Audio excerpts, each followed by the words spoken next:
Hi students, இன்னைக்கு நம்ம class 12 Maths Ordinary Differential Equation chapterல exercise 10.5ல 4th sumல 4th subdivision sum பார்ப்போம் இந்த வீடியோல. Solve the following differential equations. dy by dx is equal to e power x plus y plus x cube e power y ன்னு கொடுத்திருக்காங்க. So இத நம்ம solve பண்ணனும். First என்ன பண்ணலாம்? கொடுத்திருக்காங்க dy by dx is equal to இங்க வந்து நம்ம வந்து e power அதாவது a power m plus n இது இப்படி இருந்தா நம்ம எப்படி வந்து பிரிச்சுக்கலாம் இத மல்டிப்ளிகேஷன்ல எழுதலாம் இல்லையா power ரூல்ல a power m into a power n ன்னு இந்த மாதிரி எழுதலாம் இல்லையா அந்த மாதிரி நான் இத வந்து பிரிச்சு எழுதிக்கிறேன் e power x into e power y plus x cube e power y இப்போ இதல என்ன பண்ணலாம் ரெண்டுத்துலயுமே e power y இருக்கா சோ அத நான் காமனா வெளியில எடுத்துறேன் e power y காமனா வெளியில எடுத்துட்டேனா x cube plus e power x இங்க x cube இருக்கும் இங்க e power x இருக்கும் மாத்தி போட்டுட்டா எப்படி போட்டாலும் ஒண்ணுதான் பிளஸ் இருக்குறதால நம்ம மாத்தி போட்டாலும் ஒண்ணும் சேஞ்சஸ் எதுவும் ஆக போறது இல்ல மைனஸ் இருக்கும்போது தான் நீங்க வந்து கவனிச்சு போடணும் இப்போ நம்ம வேரியபிள் செப்பரபிள் மெத்தட்ல பண்ணலாம் இப்போ நான் இந்த dx இங்க கொண்டு வந்தறேன் இந்த e power y நம்ம இங்க கொண்டு வந்துடலாம் using variable and separable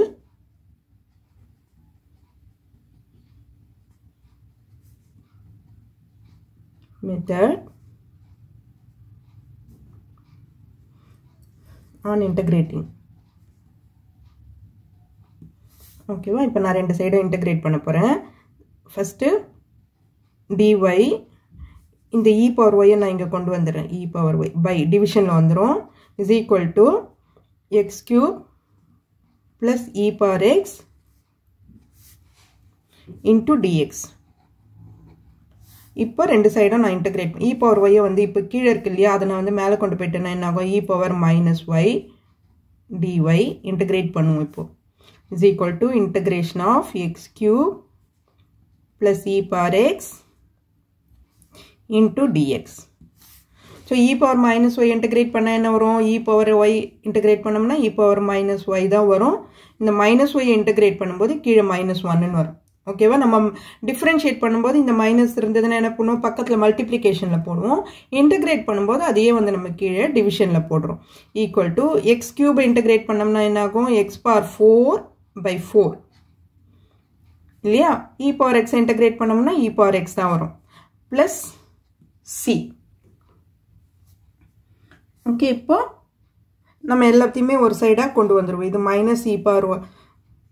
minus நான் மேலே கொண்டு போய்ட்டேனா e power minus y இது இங்க வந்ததுனா minus x power 4 by 4 minus e power x equal to c so எல்லாமே மைனஸ்ல இருக்கு நான் மைனஸ்ல ஃபுல்லாவே மல்டிப்ளை பண்ணிட்டேன்னா என்ன ஆகும் multiply by minus sign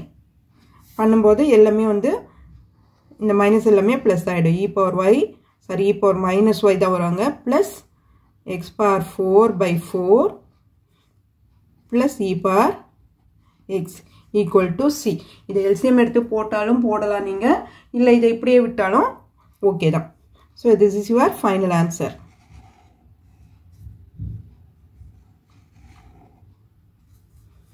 okay students இந்த வீடியோ உங்களுக்கு யூஸ்ஃபுல்லா இருந்ததுனா Subscribe பண்ணுங்க மறக்காம உங்க ஃப்ரெண்ட்ஸோடயும் ஷேர் பண்ணிட்டு பாருங்க ஸ்டூடண்ட்ஸ் அடுத்த சாப்டர் உங்களுக்கு என்ன வேணும்ன்றதையும் நீங்க வந்து +2 ஸ்டூடண்ட்ஸ் ப்ளீஸ் கமெண்ட் பண்ணுங்க நான் நெக்ஸ்ட் அதை வந்து அப்லோட் பண்றேன் thank you students